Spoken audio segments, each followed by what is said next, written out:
Hello everybody, this is Toni Turner and welcome to the market now as of about 10:30 a.m. Eastern on Lucky Friday, May 13th.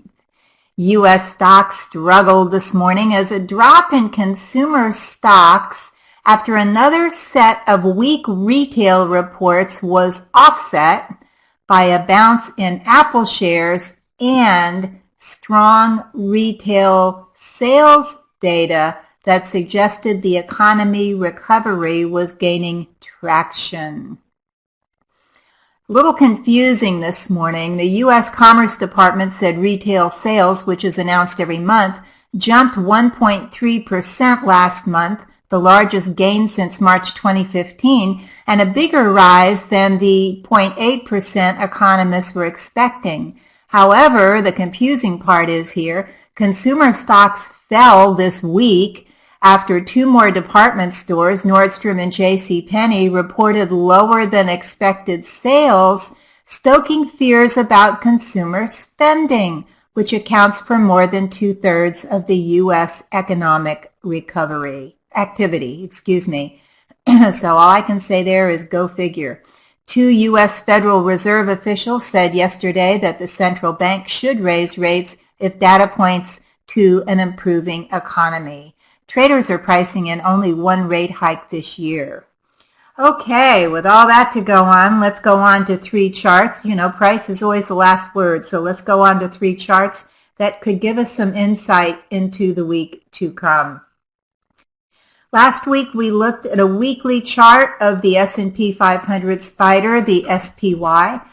Today we're going to go back to our daily chart to take a closer look because we're getting to some important points here, some important zones. As you all know, the S&P 500 spider is the ETF that tracks our benchmark S&P 500 index.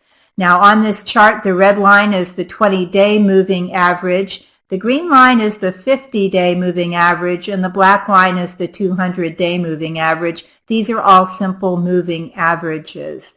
On our center scale down here, we have the 14-day RSI, which at the moment is reading neutral. And on the bottom scale plotted over the volume spikes, we have the MACD, the Moving Average Convergence Divergence Oscillator.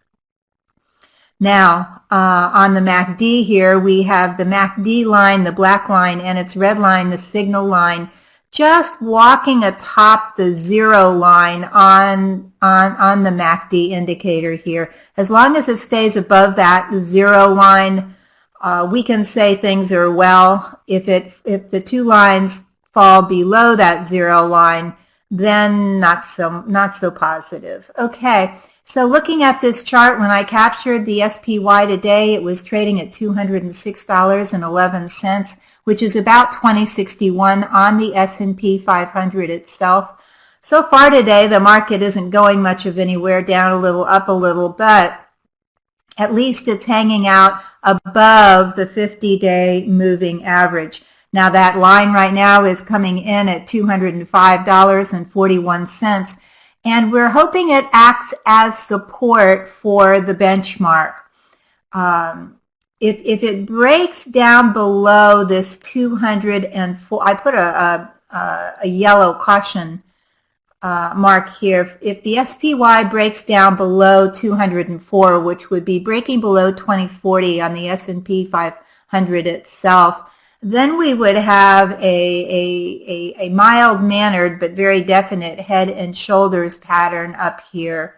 Head and shoulders patterns act as top reversal patterns if price falls below their support line or their neckline. And in this case, if price did so, it would have to fall below that 2040 or 204 on the SPY. In that case, then we could imagine, or we could predict with probably some set of accuracy that the SPY would head down to around 200. Now, of course, it would have to break this 200-day moving average here, which is coming in at, I'm going to say, about 201.5 or 202. So what in order to keep this bull market in shape here, especially going through May, we do want to see the SPY stay above this $204 area or 2040 on the S&P 500 itself. Should it break below that, should it break below the 200-day moving average, then I'll definitely be taking profits on some of my positions, my long positions. Okay, our next chart here is the iShares Russell 2000 ETF. We've been keeping a close eye on this because the Russell 2000 is the small cap index, which many times will act as a leading indicator for the broader market.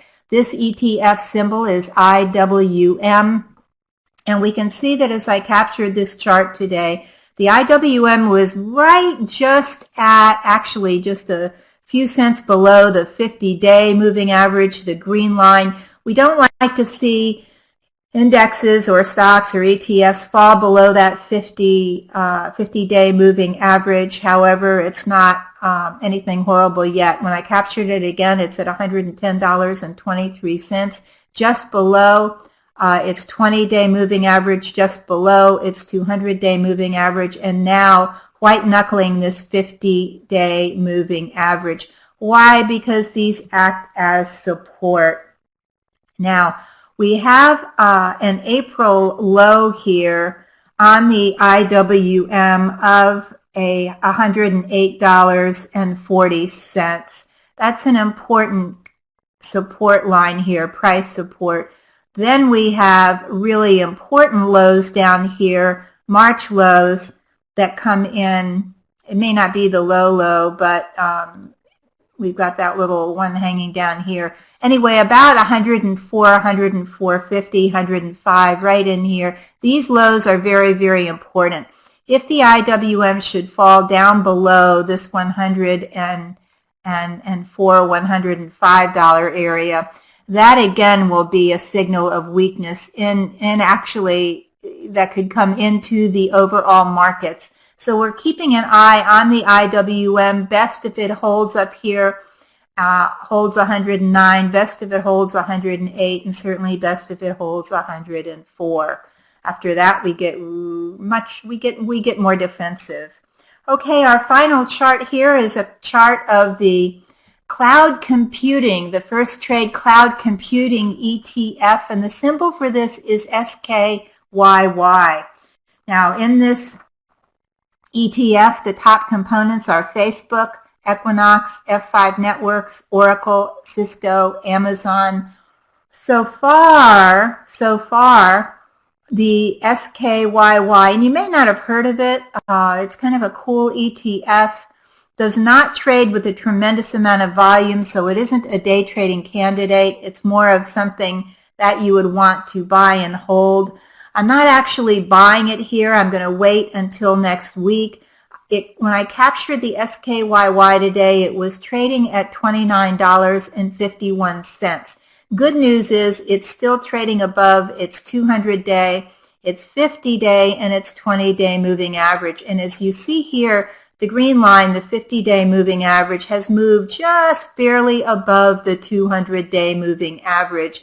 Of course, we know in technical analysis we call that a golden cross. When the 50-day moves above the 200-day, it is a positive sign, although I won't ever hang my hat on it, but it's nice to see. So with all of these moving averages offering support to the SKYY, should technology start to heal next week, and if the SKYY moves up and over, say, 29 to 30, 29.75 to up to around 30, then it could potentially break out here and move higher. I will look at it as a possible long candidate if it can gain strength here.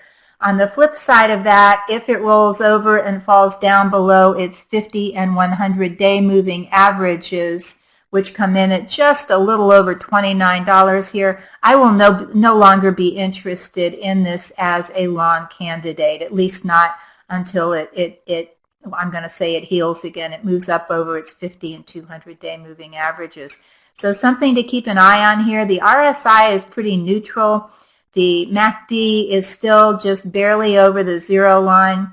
So keep an eye on that. So this is a maybe, maybe not. Let's keep an eye on it. There aren't a lot of very attractive vehicles out right now as far as those I have looked at. So I'm kind of in a wait and see mode here. Let's wait and see what happens. Okay, now on to next week's economic reports.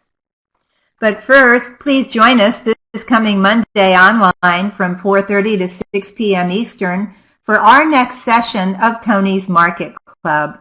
We'll talk about which side of the market to trade, have a mini trading lesson, and I'll give you stocks and ETFs that may become ripe for high potential trades. This is a low-priced, high-value opportunity to learn more about the market, become a smarter trader, and make more money. Plus, we have a lot of fun in Tony's Market Club, so please join us. For those who cannot attend our live session, no problem. The recording of our session is available to all of our members just a few minutes after the session ends. And now, please know that although Walmart, typically one of the last big companies to announce, is announcing earnings next week, we are sliding into the end here of the bulk of earnings season. For economic reports next week, on Monday we have Empire Manufacturing. Tuesday we have housing starts, building permits, and the CPI or Consumer Price Index, Wednesday we have crude inventories and the FOMC minutes, which can rile the markets a little. Of course, these are the minutes of the last FOMC meeting. Thursday we have our weekly jobless claims and the Philly Fed. Friday we have existing home sales. So next week's all about home sales. Again, join us for Tony's Market Club this coming Monday. Don't miss out on this fantastic opportunity to raise your trading knowledge and your trading profits. Until next week, keep green on your screen. I'm Toni Turner, and this is The Market Now.